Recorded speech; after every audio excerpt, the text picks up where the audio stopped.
Well, hello and welcome to Insight with Political Tours, the travel company led by reporters around the world.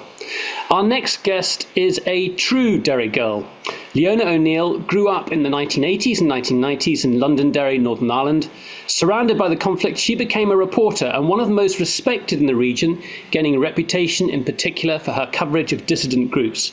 But gradually, the events that she has covered have overwhelmed her, notably the killing of journalist Lyra McKee, whose murder on the Creggan Estate in Derry in 2019 took place in front of her. She now teaches journalism and advocates for a better understanding of trauma and PTSD in newsrooms. Hello and welcome, Leona. Hello, how are you? I'm good. Great to have you with us. And I'm so glad we got to meet you. We got to meet you a couple of weeks back in Derry with a great group we had from Australia and the US. So I wanted other people to hear you speak and hear what you've got to say. And I'm going to start from an odd point. Derry Girls, the TV series, the comedy series, has put the city on the map, and it's enabled people to look back at some of what's happened with humour. And I think it's a fantastic education. And it's put Derry in a very different place, different understanding of the place in a way.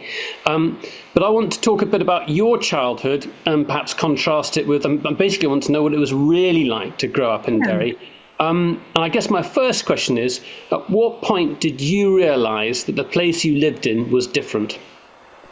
Oh, that's a question. When I realised it was different, I suppose I grew up in the 1970s. I was born in 1975, which was 4 years after Bloody Sunday, and an international audience would know that that moment in history when British soldiers killed 13 people on the streets of the Bogside.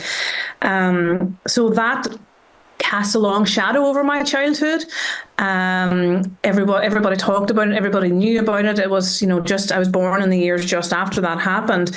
My dad was from the Bogside, from where that incident happened. All my family were from there. So very much tied to that incident, tied to, I suppose, the Troubles, tied to all of that stuff, but it was all normal, absolutely normal. I was born into the Troubles. I knew no different. So that was my normal. And it was only whenever, I'm trying to think, when I actually thought that was abnormal, was probably when I went to university or when I met other people that didn't have the same experiences I had. Perhaps they were brought up in the south of Ireland, or perhaps they were brought up in England. And I would say things like, sort of naive things like, were you not stopped and searched by soldiers when you were... Do you remember when we were searched by soldiers when we were younger and they'd be like, no, that didn't happen? Or do you remember when the shopping centre was blown up? No, we have no recollection of memories like that. Those are your memories. So I don't know exactly when I thought that was abnormal, but Derry Girls is a very good reflection of that time. It was written by Lyra McKee, who's the same age as me, so had exactly the same experiences as me. And although there's a very comedic, I suppose, angle to that, it was like that. It was worse than that. It was grim. It was grim as hell. And it wasn't a good childhood. I always think now, after the Good Friday Agreement, a lot of people had to actually get used to the peace because we didn't know anything like that. We had to get used to this feeling of, maybe there won't be any more murders. Maybe we don't have to be so hyper vigilant. Maybe we don't have to be so scared all the time. That was in 98, by which time you'd have been about in your mid-20s, yeah. Yeah, in 1998, it was so odd. And I thought I was the only person that felt like that, getting used to peace was a thing. Until much later when I got into psychology and how the brain works. And a lot of people here grew up in their childhood, in the teenage years, surviving, just in survival mode, which is not a good place for your brain to be constantly 24 hours a day. But that's how we grew up. Can you talk about, I remember you talking about wanting to buy a pair of jeans, because that seemed to be a symbolic moment. Tell me about the jeans. Oh, everybody wants to know about these Levi's. So there were Levi's jeans. So when we were growing up, Derry was a complete, I don't know, some of your guests or some of your attendees here would know of Derry. It's a small town. It's the second biggest city in Northern Ireland. And in those days, in the 70s and 80s, we had nothing. We had very little shops. And what shops we did have were bombed or firebombed or blown up in explosions. Our city centre looked like a war zone. And that was normal. completely normal to be walking over bricks whenever you're going anywhere, or walking to school. You'd be walking over bricks or what have you, and strewn, and there'd be people putting out fires in a shop. Anyway, so when we were about, I think we were 14 or 15, we got word that in the city centre there was a new shop open, and I cannot remember the name of it now, but it sold Levi's jeans, and this was epic. This was just the best day of our lives when we heard the shop was opening, because in our city centre it was just flattened. There was no shopping centres as there are now. It's quite well populated.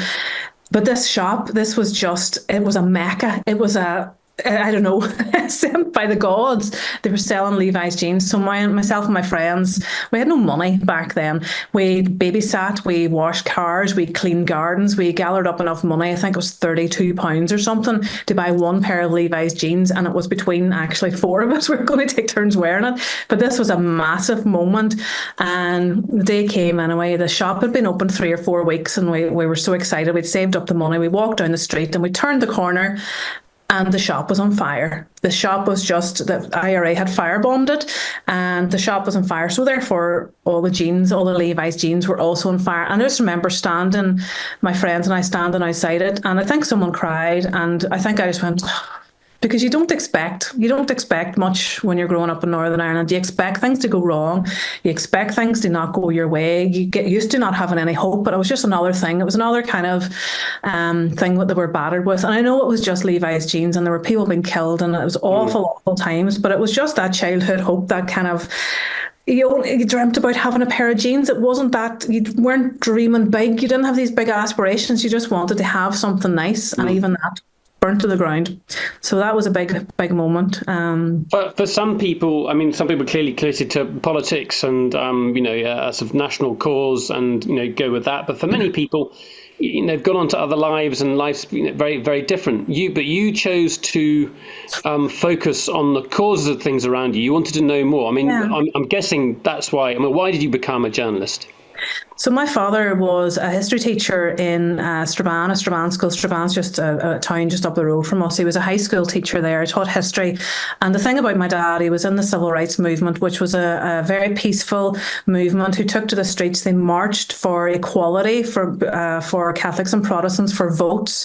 And he was very involved in that political, arena. And he was actually in the history books that he was teaching from, on a Monday morning.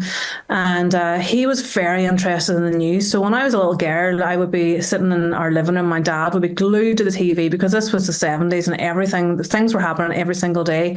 And I would see Kate 80 on the television in some war zone or other, and then look a bit closer. There's my aunt's house. There's my grandmother's house. Oh, she's in the Bogside. And I absolutely loved Kate 80 and how she was in the middle of the action all the time.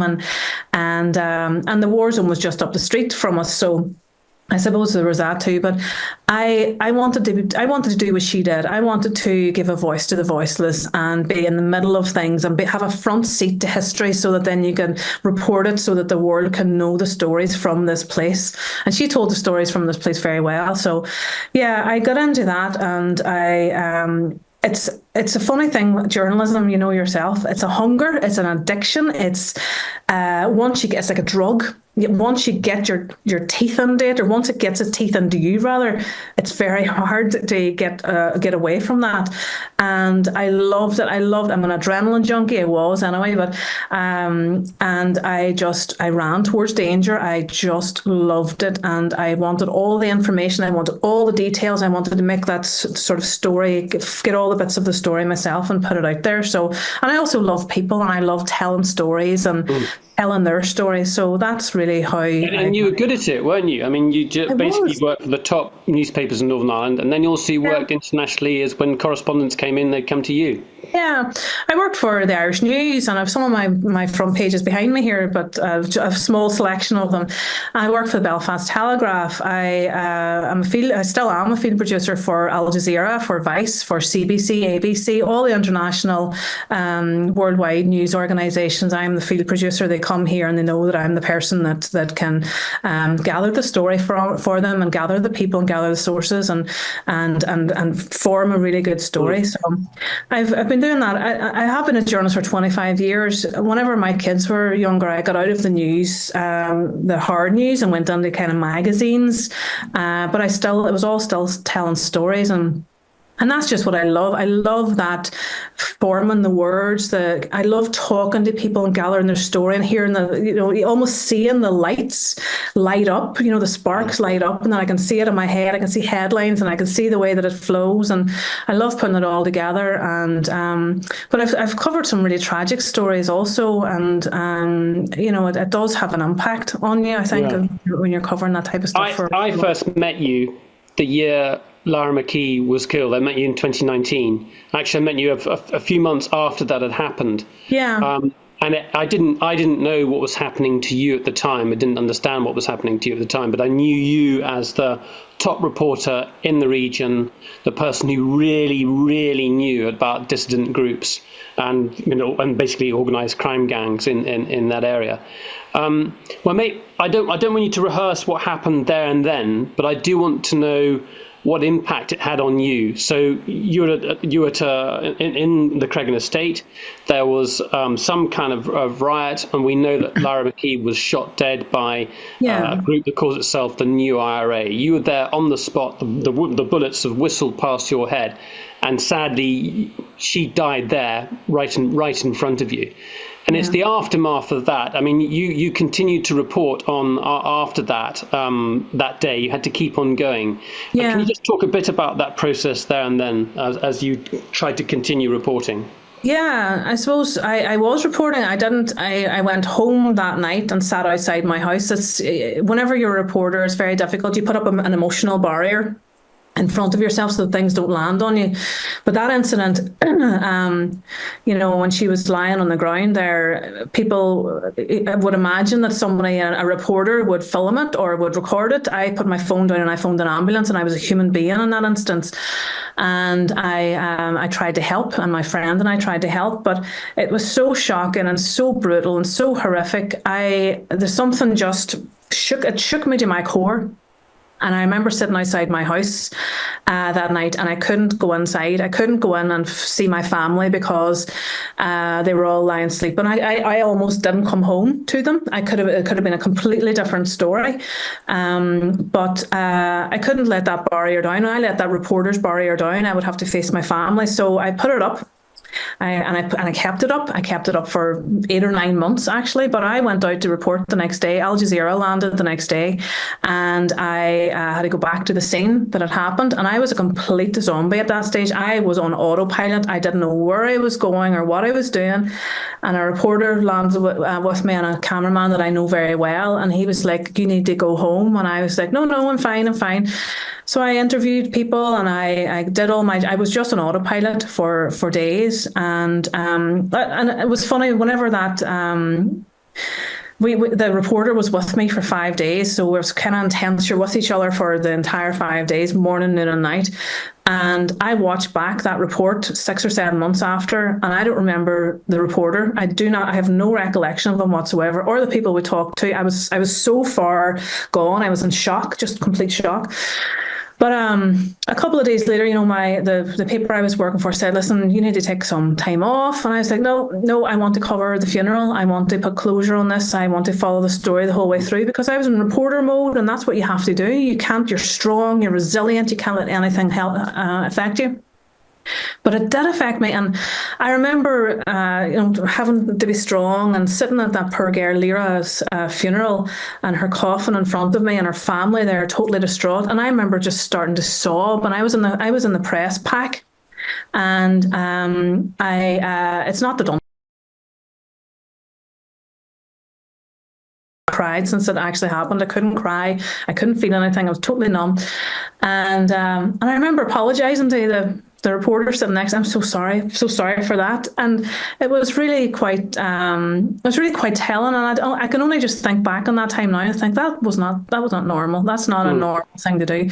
But I did work. I worked, but I worked day and night. I worked 24 hours a day. I worked 7 days a week because I did not, if I stopped, then my mind would go back to that dark Creggan Street and the screams and the wails and the horrificness of it. And it was not a good place. I just ran away from it, and I ran away from it through work. And it wasn't pleasant. And that would be enough in and of itself. But the fact is that you are reporting in an environment where there's both social media and groups who don't like you doing your job. So you're already traumatized, but it gets worse. Yeah, because conspiracy theorists, in the day or two after, this was a worldwide event. A reporter shot dead in Northern Ireland. It was the first time that this has happened since Martin O'Hagan, which was 25 years previous. He was shot dead by loyalist paramilitaries in an assassination attempt. This was they said the dissidents shot Lyra by accident. But conspiracy theorists latched onto this. They said it was a false flag. They said that I was working for the Illuminati because I had interviewed Nancy Pelosi, the American House leader, that morning. And then I was with Lyra, standing beside Lyra that night. And they said this was a false flag. They said this was Illuminati, that I had Lyra murdered as a sacrifice to Nancy Pelosi. And I was thinking, this is absolute madness. No one is going to believe this. But they did believe it. And conspiracy theorists throughout the world made videos about it, which had hundreds and hundreds of thousands of views, directing them towards my social media pages. And I was hounded. And I was hounded on social media. I've had so many death threats. And then local people kind of picked up on it as well, conspiracy theorists locally, and started blaming me for things and saying that I was holding Lyra McKee hostage and that I needed to release her to her family. And I was a liar and calling for the police to arrest me. And it was insanity. It was absolute madness. And then other people, obviously, dissident Republicans, didn't want it to be publicised, or they thought that I was. I don't know what their thinking was. I don't want to put my own brain into theirs, but they were also attacking me online as well. So it was really, I was at a time when I had just seen the worst side of humanity, and I needed comfort and I needed softness. All I got was slaps in the face and kicks and horrible people trying to make money from these conspiracy theorist videos online, and local people shouting things at me in the street. And it just wore me down, and I got PTSD from the whole experience, not just from. Did you know? I've read about you trying to go back to a demonstration or a riot on the Creggan Estate, and you're there at your steering wheel and you can't move. Yeah, that was a couple of months afterwards. But I didn't know at that time what was happening to me. I didn't know. I thought I'm a strong reporter and I'll just keep going. But I didn't know what was actually happening to me at that time. But I remember there was a riot that broke out not far from where Lyra was murdered. And I remember it was a really rainy day, and I was sitting in my car, and a police Land Rover drove past at high speed with the sirens on. It's a very distinctive siren, and it was like someone got a kind of one of those sticks with a hook on them and dragged me back to that night. And because that's the sound when Lyra was put into the Land Rover and the sirens went on and they're sort of rushing down the street. It was that exact sound that sort of dragged me right back to that place. And it was as if I was there. I wasn't hallucinating or anything like that, but just the feeling, my body kind of went back there, and I got so tensed up and I got so panicked. I just had to sit in my car and cry. I just sobbed and I sobbed and I sobbed for a whole lot of different reasons. For that poor girl, for all the things that that those people did to her family, for a life snuffed out, for the fact that I was heard bullets whizzing by my head, and it could have been me, and my children could have lost their mother. I lost my, I was having a hard time in journalism at that time because they were threatening me and I couldn't go into certain areas. So I was losing my career. I didn't know where I was going. Yeah, so you should add the one dissident group sprayed graffiti on a wall saying "tout," MI5 tout, which is effectively a death sentence. Yeah, it is. There was a lot of that, and my children were feeling it, and I was feeling it, and I just sat there and cried. I wasn't crying over all that. It was a flashback, and it was horrendous, and it brings up all those the siren just, and even to this day, it actually happened the other day when I was sitting waiting for my daughter. It was at a summer school, and the police siren went past, and immediately I can feel myself tensing up, and it's people have different triggers, people have different things. And that's just mine.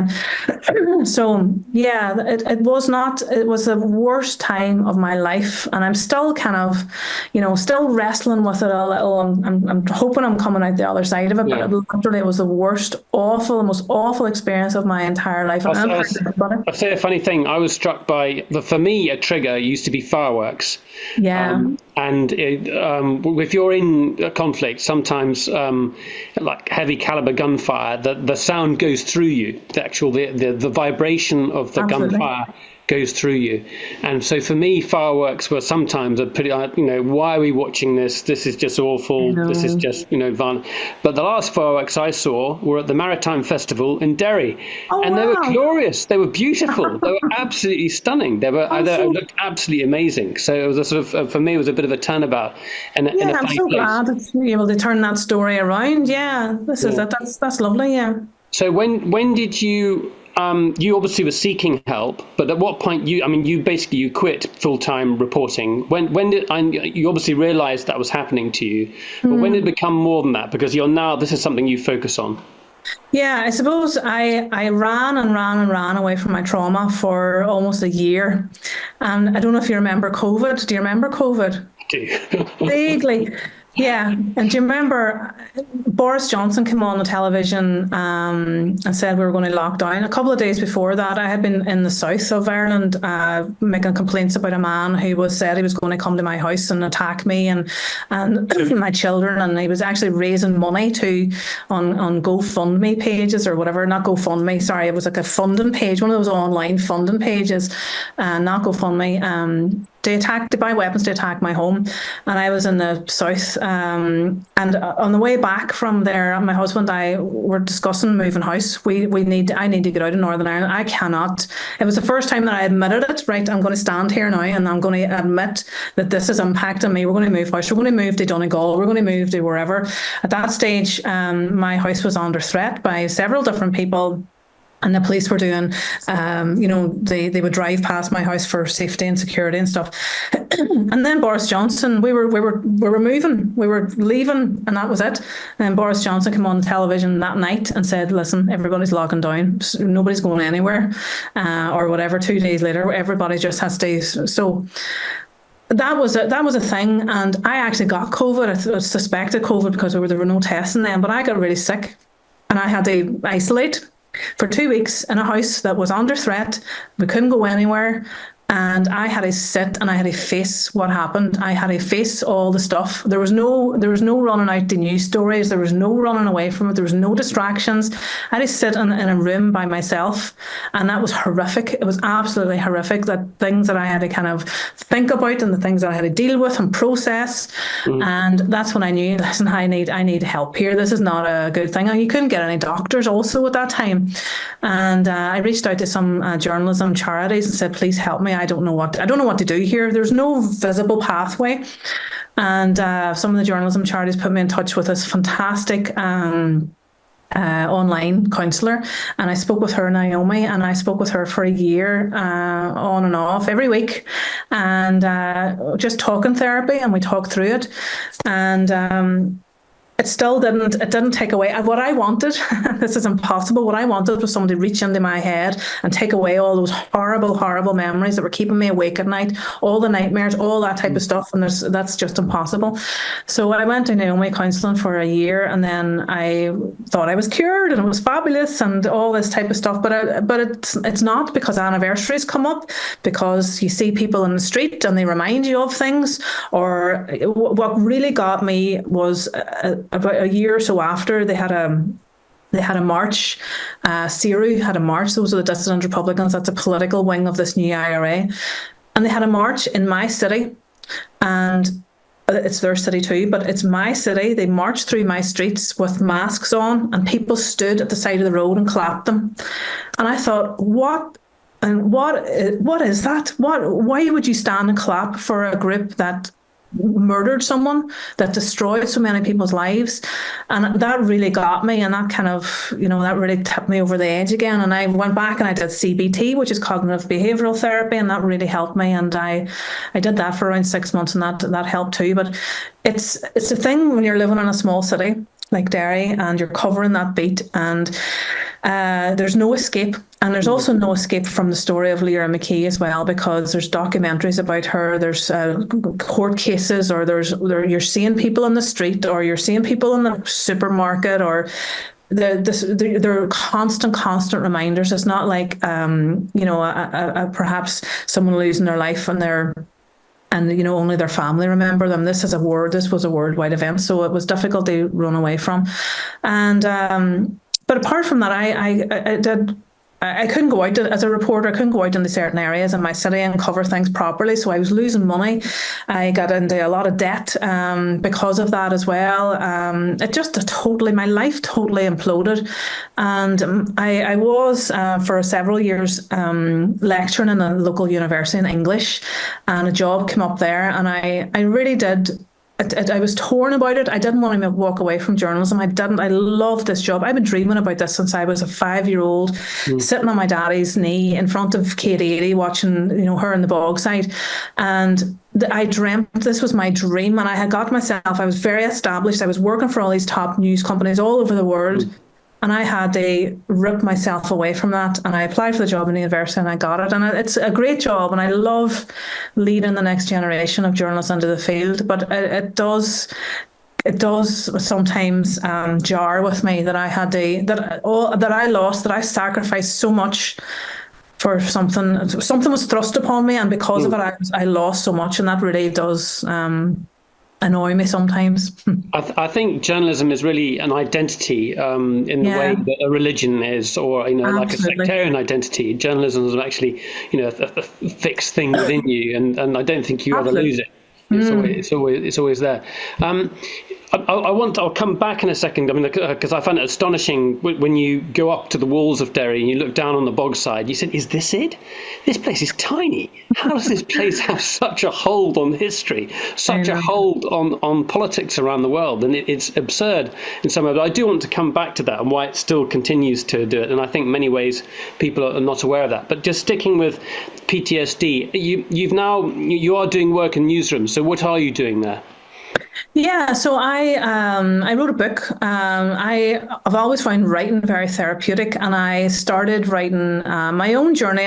My therapist also said, write things down, get stuff out of your head and onto black and white. So I started writing the first chapter of a book called Breaking Trauma in the Newsroom.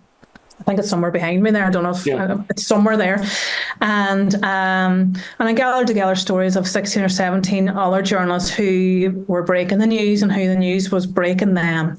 And then I started Media Strong. That book was very successful. It was on Amazon and stuff. But and then I started Media Strong, which was a symposium, a conference every year that brings together mental health professionals and news professionals together in the room to talk about newsroom mental health. I did that in Belfast, just did it in May in London, hugely successful. Every newsroom in the UK was there. It was really great to see. This is a very taboo subject in newsrooms. It's like police and like the army, where you have to be tough and, but at the same time, the occupation is breaking these people. So yeah, I do work in newsrooms. I do safety. I do journalism safety, psychological and physical safety. I talk about put my head above the parapet in this kind of taboo area, and I talk about what happened to me and try to protect other people coming behind me. I'm in charge of putting hundreds of young journalists in the newsrooms. I don't want them to go into environments that will damage them. So I try my best to make those newsrooms. I mean, I suppose there are two sides to that. You're trying to get every aspect of a story, and it's necessary because you want to relay that to the wider public. But there's a recklessness there also, and that you're expecting a journalist to have to absorb all of that, process it, and then send it out again without any cost. Absolutely. And it's impossible because we're human beings. We send our journalists into the worst situations imaginable, people who have lost family members, awful situations, tragedies, disasters, weather disasters, everything, like terrorism incidents. We expect our journalists to go on there and collect every single minute detail so that it tugs at the heartstrings of the people who are reading or listening or watching. And then we expect them to come back out completely unscathed and undamaged by that, and into a newsroom where you're not allowed to show any emotions. So it's a vicious circle there, and that's what I'm trying to chip away at. And I am actually getting somewhere now, which is great, because when I first started this, talking about newsroom mental health, people used to, I would get various responses. Why are you doing that? You're going to create journalists that are snowflakes and they'll not want to go to newsrooms. Journalists will always sound at newsrooms, war zones. Journalists will always want to go to war zones. It's in their blood. They just want to go. They like the excitement. That's just one of the things.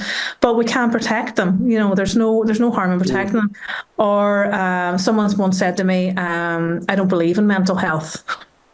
You don't believe in Santa, you don't believe in the Easter Bunny, but mental health is real. It's the same as physical health. So there has been a lot of pushback from newsrooms who just don't want to deal with this. But there's a lot of alcoholism in newsrooms. There's a lot of PTSD, a lot of anxiety, a lot of depression, there's a lot of relationships that break up. Same as the army and same as the police. Yeah, I think that was one of the things after our tour, and maybe it's not quite the same. It's not the same thing. But one that struck me from our last tour we did in Northern Ireland was the number of people involved in conflict, the so-called hard men. Some people who've done terrible things, whose own mental health is completely destroyed, and you can actually almost see them. They're almost physical wrecks, and that's them. And then obviously the victims of you know that there's a very big population that is traumatized, and we don't talk about it. I mean, there's a saying, hurt people, and that is just Northern Ireland as a whole. Hurt people. There's traumatized people, and you're talking about those men who perhaps did horrible things in their lives, and that continues. It continues, and it's been passed down generations, and it's a very sad. Our society is very traumatized, from the bottom up and the top down, all over. We need collective counselling, but of course, Northern Ireland would be one of the people. Perhaps if it was a person that would say, I don't believe in mental health. It doesn't exist. So I'd love to get some questions from people, and we're going to do a slightly shorter interview than normal. Those expecting an hour won't get an hour. It's going to be a lot less than that. But if you want to ask some questions, please do get them in now. So the book that Leona is talking about is called Trauma in the Newsroom, and it's written by her and Chris Lindsay, and it's published by Maverick House, and we'll put that note out there. I do want to come back to that idea of how such a small place seems to have such a big grab on history. I mean, you bring in tourists, you don't bring in tourists, you bring in other reporters. What do they say? Well, what do they say? They think we're crazy. I think that it's a country that a part of the country there's even this sort of calling it a country is divisive and controversial, because nationalists think that the country is Ireland, and the Protestants think that it's the region of Northern Ireland and the province and stuff. So our word, our language, our narratives it's all very controversial. But what do they think? Yeah, they think we're insane. I remember bringing Andrew from Al Jazeera, who's very British. He's from, I sometimes think Andrew's from a member of the royal family. He's got a very posh accent. And does Andrew know this? I've told him this. And I remember bringing him up. He's covered Northern Ireland before, but I remember bringing him up to Shankill Road, and it was around the time of the 12th of July. And there were... Which is the great marching season, the celebration of the glorious 12th, when William Orange wins the Battle of Boyne against James II, and there are bonfires everywhere over Northern Ireland. And today is July the 12th. July 12th. So they do their marching today. The bonfires were last night. We had like 100-foot bonfires that people in the unionist community lit as their culture. But anyway, and myself and Andrew are standing on the Shankle Road, and Andrew's like with his mouth open. I don't think he'd been here at that sort of time of the year. There are double king-size duvet bed-size Union Jacks flying from the lampposts everywhere. At the end of every gaze, there's a picture of a member of the royal family. There's Union Jack bunting zigzagging across the street, and there are people wearing England jerseys and stuff because, it's a 12th of July. But Andrew could not believe that this was happening. He's very British, and he doesn't wear his Britishness very much on his sleeve. But my God, we do. We wear our identities on our sleeves. And you take a crew over to the Falls Road across the Peace Line there, and it's the same thing. Huge tricolours. It's very much. Everything's tied to identity. Everything is tied to it. And Brexit has made that so much worse as well. People who are maybe middle of the road, I consider myself Irish, but I don't kind of sing and dance about it.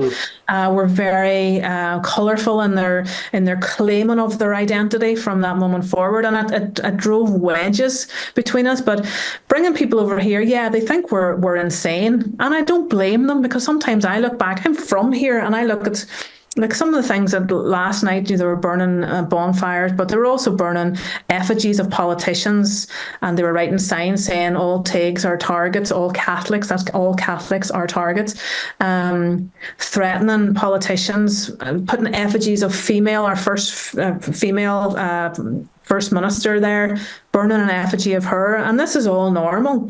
It's like what I was telling you about whenever I was growing up, that all this stuff was happening. There was murder and mayhem, and there were things being blown up, and you couldn't go to something because or the building it was in was blown up overnight or whatever.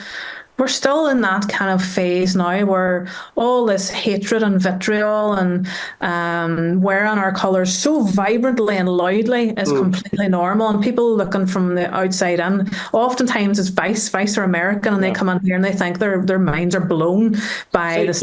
I just want to try and put this into context. If from the outside, what's happening in Derry, in the Creggan Estate, is the exception. There are other parts in West Belfast as well that have elements of that too. But that's the exception. For the vast majority of people in Northern Ireland, life goes on like does in the rest of the United Kingdom or Ireland. Yeah, absolutely. I mean, I'm sitting here in my mum's house actually today, and it's so quiet, and it's a leafy, tree-lined avenue, and it's beautiful, and there's shopping centres up the town which are packed full of people. Life goes on completely as normal. But as you say, there's some. I always say there's the veil between. There's always something bubbling under the surface in Northern Ireland, and sometimes it can bubble up and explode, and then it dies back down again. But most of the time, life here is completely normal. My friend from the BBC has never been in Northern Ireland, and I remember we were meeting in London, and I was travelling, and I was on the train, and I was getting the plane to London. I was on the train to the airport, and I filmed some of the beach. So I'm on my way, I've just left, whatever. And he was like, I didn't know that there were beaches in Northern Ireland. And I was like, what do you mean? We're an island. Of course there's going to be beaches. He had just seen Northern Ireland on the television. That raises another question. I'm already struck when the people who travel with us, when it comes to Northern Ireland, really the only customers we get are from Australia and particularly the United States. But coming from the rest of the UK, it seems to me that Brits, and particularly interest, have got zero interest in it at all.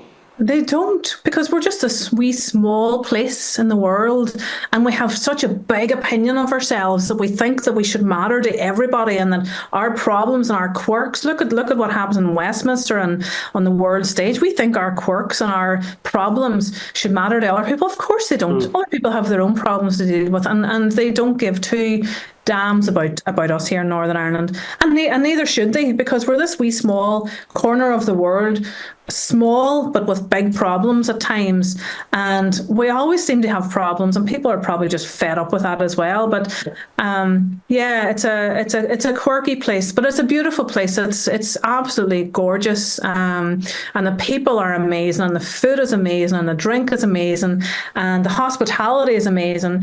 And the only time that people sometimes hear about us is when things go wrong, and I don't think that's good. Yeah. So There's a whole lot more to us than rioting and hatred and vitriol and marching and bonfires and all that type of stuff. There's so much more. Amazing stuff. That could be a point to wrap it up, but I'm not going to let you go without just talking a bit about politics. And just as a brief intro, for those who don't know about Brexit's impact, essentially Brexit has put this big a different border down the RSC between Great Britain and Northern Ireland, the two parts of the United Kingdom, and that has caused huge problems for unionists. What I do want to know about, and this is talking really about recent politics, how do the recent elections go, and what's the fallout among unionists at the moment? Yeah, well, the elections here for MPs, so there will be members of Parliament in Westminster. They were on the 4th of July, so that was last week or 10 days ago or so. And the unionists, the DUP remain strong. The unionists, there are other unionist voices, more mediocre voices perhaps in Westminster. Sinn Féin remain the biggest party in Westminster. Despite the fact that they don't sit in Westminster, and SDLP are back in there too there was no change with them. The DUP did lose a lot of the Democratic Unionist Party, which were the biggest party in Northern Ireland, lost a couple of seats to more middle of the road parties. Jeffrey Donaldson, for example, lost his seat to Sorcha Eastwood, who would be Alliance, who would be a cross-community sort of party. And then another DUP councillor lost his seat to a UUP councillor, Robin Swan, our health minister. So there were some changes about, and it was a strange election. People here don't think that Westminster impacts us. I think there'll be more. The next Stormont election would probably give us more of a temperature on the ground of what people. That's very interesting. That last point is it's almost that it doesn't matter so much. I've got a question from Richard Murphy, who knows a thing or two about the place. So go on, Richard. Hi, yes, no, amazing, and thanks for sharing all the stuff you've done. I want to talk a little bit about the next generation, the peace process babies, and what they're feeling. And I think in particular, I saw Kneecap, who brutally satirised a lot of what happened, who I saw at Glastonbury, and it was interesting to see a group that could easily be seen as very pro-Republican, who were being very positive to an English audience and saying, look, this is what we're doing. But it's a very confusing, and as a person who's experienced the whole, the period of the Troubles, seeing people being like that was very strange. Yeah, it is, and it's very strange for me as well, seeing people like Kneecap behaving in the way they do. I suppose I would always say, and Kneecap would say that they're artistic and they're expressing themselves and stuff, but I would have some problems with, I'm a 48-year-old mother of 4 children. They're not my type of music at all. Yeah. I don't, let's just make that clear firstly, whatever they're singing about. But I've written several columns about Kneecap actually, and about, they had a mural up on the wall to launch one of their albums, and it was of a Land Rover on fire, and they've been at the Glasgow and different sort of festivals, and they come in with the Land Rover and some flames coming out of it and stuff. That image, I think is damaging. They are young people. So we have this thing now where our younger generation are coming up and they're being fed this, and I'm not talking about Kneecap here. I'm talking about other people sort of who maybe were involved in the conflict, feeding this narrative to our younger generation about how brilliant it was, how noble it was to fight the British Army or to fight the Republicans or whatever side they're on. And they're feeding them this notion. So these young people are getting this idea of what it was like, what it might be like, and they are becoming very staunch. Perhaps they're more sectarian because of these notions that they're being fed. But yeah, it's, Kneecap there were parading around the Land Rover they were on top of, and they were flying things from it and whatnot. And then last night or the night before, there was a loyalist bonfire with a police car on top of it, and that was on flames. So I do worry about the next generation, and I do worry about how staunch they're becoming, how more bitter they're becoming. They were born, they're children not of the troubles like me, born into violence. They're born into peace. They know nothing but peace. The only thing that they know about the conflict is what they've read in books or what they have been told by people who are giving them one side of the story. And so, yeah, it is worrying. They don't know the cost of it, you're saying? They don't know the cost of it. I mean, and that's what the problem is. I think they see the romanticized notion of it, and they don't realize the grimness of it, and the blackness of it, and the just darkness and horribleness of it, and that kind of grim reality of living through it. They don't know that, and I would hope that they wouldn't bring that upon us again by their actions. But there are people singing songs, sectarian songs in pubs, and there are at the Fela. There's a band, the Wolf Tones, and there's a snippet from one of their songs, and it pays tribute, doesn't pay tribute, but it's like reading graffiti off the wall that pays tribute to the IRA, and they're singing that, and I don't know if they even know what the meaning of it is, but it hurts other people. It just makes us not move away from that again. And so, yeah, and that's why, young men are being dragged into dissident Republican activities and loyalist activities as well, because of this romanticised notion that it's brilliant, and these heroes that they paint on the walls and murals of the walls in East Belfast and Creggan. They make heroes out of killers, and young people idolise them, which is really sad, actually. So. Yeah. Last point, Leona, you were to say that you're producing a book, a novel now, which sort of relates to your life and your work. Tell us a bit about that before we wrap up. Yes, so Perdition Street is a novel, a supernatural novel based around a Dublin soulbinder called Atlas Bishop, and he binds the souls of the Dublin soulbinder. What does a soulbinder do? He binds the souls of the murdered to those who murdered them. And I started writing this years ago. I suppose being a journalist in Northern Ireland, you're dealing with a lot of people who lost loved ones in the Troubles and who never got any accountability or any justice or any closure. And their life stopped the moment their loved one's heart stopped, and they just were consumed by this. And it always really jarred. I always jarred with me that type of hurt that we inflict upon one another. So this guy, he's a badass.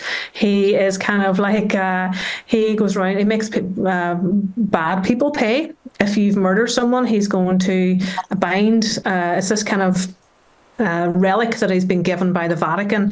It's a relic that binds the souls of the person who murdered you to their murderer, and the person just climbs onto your back and screams in your ear, drags you to hell, and it's an epic adventure, and it's kind of hell tries to take over, and he has to save the world and all that type of stuff. But I wrote it in the midst of PTSD, so it can be a bit dark in places, but it also, there's parts of me, because I would consider myself quite witty, and so there are parts of that in it, but there's a whole wrestle with PTSD in the middle of it. I wrote it in the middle of the night when I couldn't sleep with nightmares, and I wrote it in the daytime when I was trying to distract myself. And I've created this.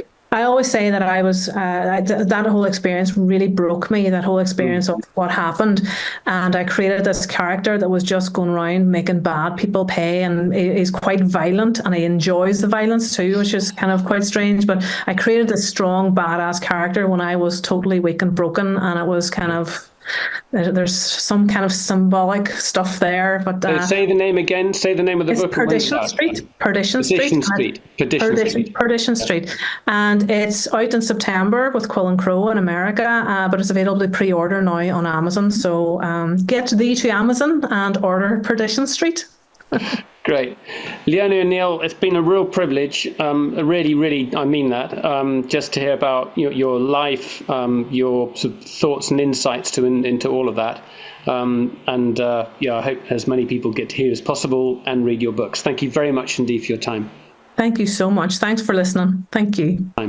Thank you so much. Thanks for listening. Thank you.